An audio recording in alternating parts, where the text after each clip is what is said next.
5월은 공식적으로 가정의 달이라고 하죠. 또 오늘은 특별히 우리 사랑하는 자녀들 어린이 주일입니다.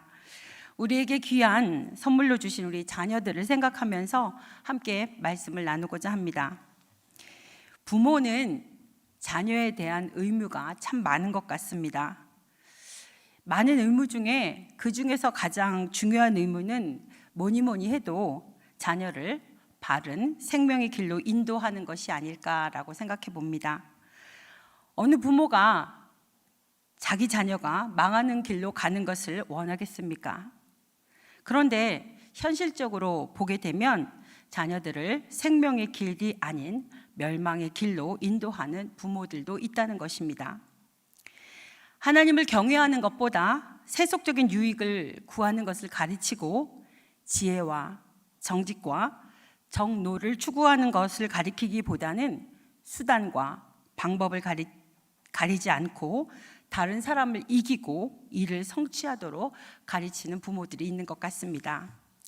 또한 자녀가 그릇 행하는데도 무분별한 애정으로 그들을 감싸는 부모들도 있습니다. 이는 모두가 자녀를 망하는 길로 인도하는 태도일 것입니다. 오늘 말씀을 통해서 자녀들을 진정으로 위하고 그들로 하여금 생명의 길로 가게 하는 방법이 무엇인지를 깨닫고 실천하며 그것을 삶에서 녹여내기를 간절히 소망해 봅니다. 12절 말씀을 제가 다시 한번 봉독합니다. 훈계에 착심하며 지식의 말씀에 귀를 기울이라. 아멘. 여기에서 착심하다는 것은 마음을 둔다는 뜻입니다. 또 귀를 기울인다는 것은 사모하는 마음으로 경청한다는 의미를 가지고 있습니다. 한마디로 말해서 전심을 다해서 지혜와 지식을 얻기에 힘쓰라는 말씀입니다. 그렇다면 이렇게 지혜와 지식을 얻기에 힘써야 하는 이유가 무엇일까요? 라는 질문을 하게 됩니다. 함께 잠언 3장 13절부터 17절 말씀을 봉독하시겠습니다. 지혜를 얻는 자와 명철을 얻는 자는 복이 있나니 이는 지혜를 얻는 것이 은을 얻는 것보다 낫고 그 이익이 정금보다 나음이니라. 지혜는 진주보다 귀하니 내가 사모하는 모든 것으로도 이에 비교할 수 없도다. 그의 오른손에는 장수가 있고 그의 왼손에는 부귀가 있나니 그 길은 즐거운 길이요 그의 지름길은 다 평강이니라. 아멘. 거기에 부귀와 장수와 영광이 있기 때문입니다. 그러나 이처럼 지혜는 결코 거저 얻어지는 것이 아닙니다. 전심을 다해 사모하고 최선을 다해 노력하는 자만이 얻을 수 있는 것입니다. 그리고 여기에는 그 누구도 예외는 없습니다.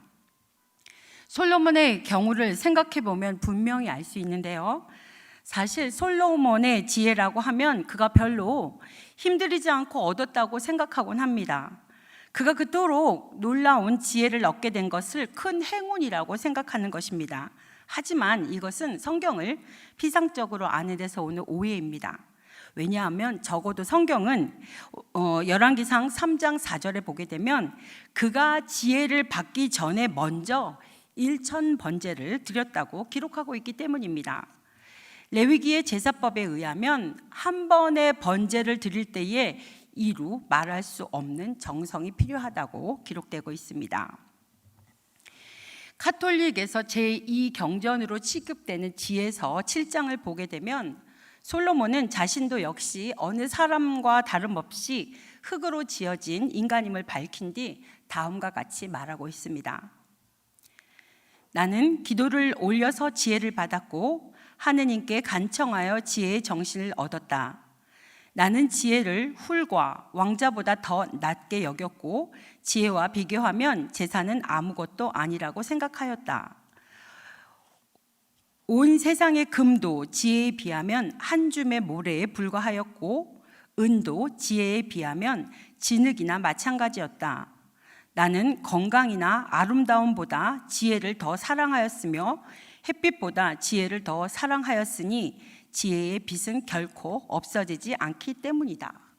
물론 이 말씀이 솔로몬의 말인지 확인하기는 어려우나 솔로몬이 지혜를 세상 그 어느 것보다 귀하게 여기고 사모하는 마음으로 추구하였던 것은 분명합니다. 그래서 그 결과 하나님으로부터 그토록 놀라운 지혜를 얻게 되었다는 것은 분명한 사실입니다.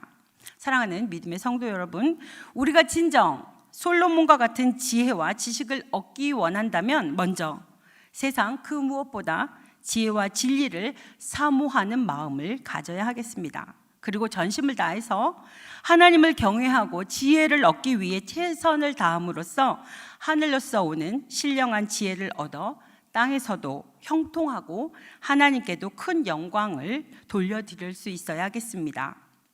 13절 14절 말씀을 제가 한번 봉독합니다. 아이를 훈계하지 아니하려고 하지 말라. 채찍으로 그를 때릴지라도 그가 죽지 아니하리라. 내가 그를 채찍으로 때리면 그의 영혼을 수월에서 구원하리라.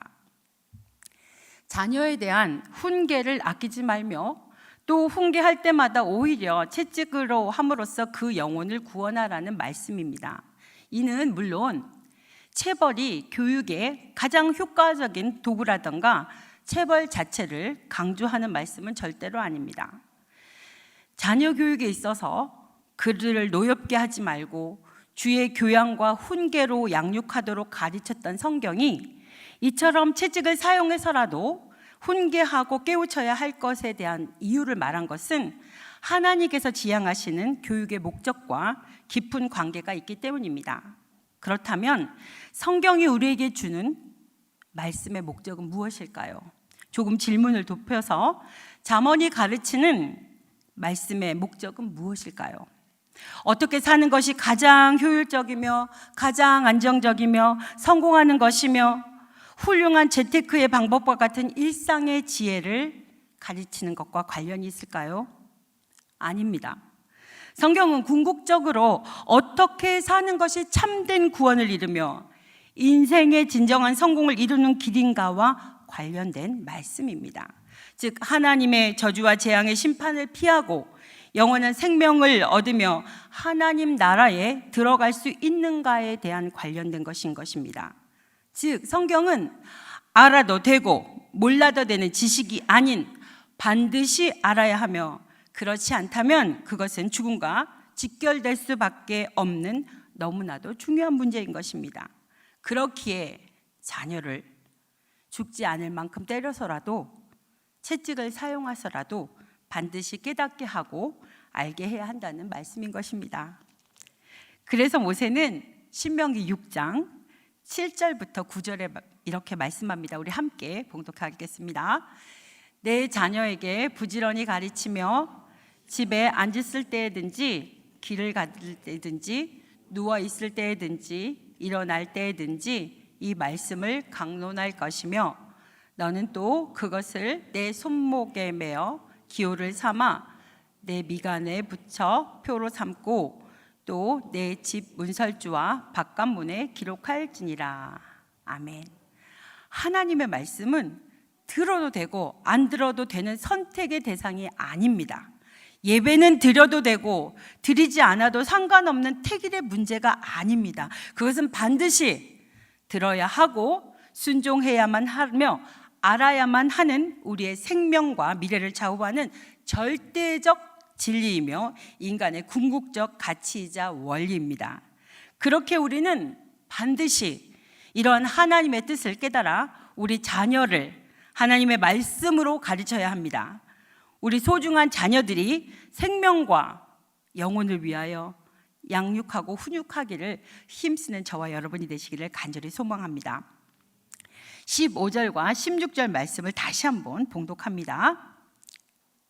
내 아들아, 만일 내 마음이 지혜로우면 나 곧 내 마음이 즐겁겠고 만일 내 입술이 정직을 말하면 내 속이 유쾌하리라. 여기서 말하는 지혜란 남보다 두뇌 회전이 빠르거나 IQ가 높은 것을 의미하는 것이 아니라 선악에 대한 판단을 의미하는 말씀입니다. 잠언 1장 7절의 이하를 보게 되면요, 여러분들 잘 아시는 말씀이죠. 하나님을 경외하는 것이 지혜의 시작임을 선포하는 동시에 가장 먼저 악한 친구들을 멀리하는 것을 언급하고 있습니다. 방금 읽은 말씀은 자녀들이 선악을 옳게 구분하여 악한 자들을 멀리하고 하나님을 경외하며 정직하고 의롭게 살 때 부모의 마음은 가장 기쁠 것이라는 의미가 담겨 있는 것입니다. 그런데 이런 말씀이 성경에 자주 나오다 보게 되니까 우리들은 이 말씀을 읽어도 이 말씀이 주는 도전을 느끼지 못하고 그냥 그러려니 하고 지나치기가 쉽습니다. 그러나 사실 세상의 많은 부모들이 자녀들에게 어떠한 기대를 걸고 있는지를 생각해 보면 조금 전에 읽었던 15절, 16절 말씀에 대단한 교훈이 함축되어 있음을 우리는 깨달을 수 있을 것입니다. 오늘날 대부분의 부모들이 자식을 위한답시고 여러 형태의 일들을 일삼고 있습니다. 그러나 지혜의 원천인 성경은 어디에서도 출세지상주의, 성공지상주의를 권면하는 말은 단 한 군데도 없습니다. 즉 자녀 교육에 있어서 성경은 세상 사람들의 지향점과 철저히 그 맥을 달리하고 있습니다. 성경은 하나님께서 기뻐하시는 삶, 즉 말씀의 진리 가운데 행하며 세상의 소금과 빛이 되는 삶, 하나님처럼 거룩하고 빛된 삶을 살 것을 명시하고 있는 것입니다. 세상에서 추구하는 석 박사와 같은 든 사람이 아닌, 출세하고 입신양명을 이루는 난 사람이 아닌 하나님 진리의 말씀에 입각한 된 사람이 되어야 한다는 말씀입니다. 사랑하는 믿음의 식구 여러분, 오늘 우리는 하나님께서 먼저 당신의 자녀와 백성들이 된 사람이 되시기를 원한다는 사실을 잊지 말아야겠습니다. 그리하여 세상 사람들처럼 남보다 많이 배우고 큰 업적을 내므로써 자기 영광을 드러내서 자기를 나타내기보다는 먼저 자기 자신을 정결케 하고 말씀 위에 바로 선 자들이 되도록 우리는 힘써야 하겠습니다. 그리고 아울러 우리 자녀들 또한 이렇게 경건하고 의로운 사람이 되도록 가르침으로써 먼저 하나님께 인정받고 쓰임받는 그릇이 되어야 하겠습니다. 18절 말씀에 보면 정령이 내 장래가 있겠고 내 소망이 끊어지지 아니하리라 라고 말씀합니다. 하나님을 경외하는 자에게는 쇠하지 않는 소망이 있다는 말씀입니다. 여기서 정령이라는 말은 반드시 진정으로 라는 의미를 가지고 있고, 또한 장래라는 말은 마지막 또는 끝이라는 뜻입니다. 다시 말해서 종말론적인 의미가 내포되어 있는 것입니다. 하나님을 경외하는 자에게는 품고 있는 소망이 반드시 성취될 것인데, 이것이 그 자신의 당대만이 아닌 후대까지 해당되며 현세뿐만 아니라 내세까지도 포함된다는 말입니다. 하나님을 경외하며 사는 자들에게는 영원한 소망이 있음을 믿으시기 바랍니다. 그리고 우리가 믿음을 지키며 살 때에 어려움과 위기를 만날더라도 결코 두려움과 절망에 빠져서는 안 됩니다. 왜냐하면 우리 곁에는 두려워하지 말라고 말씀하시며 우리를 능력의 팔로 붙잡아 주시는 하나님이 계시기 때문입니다.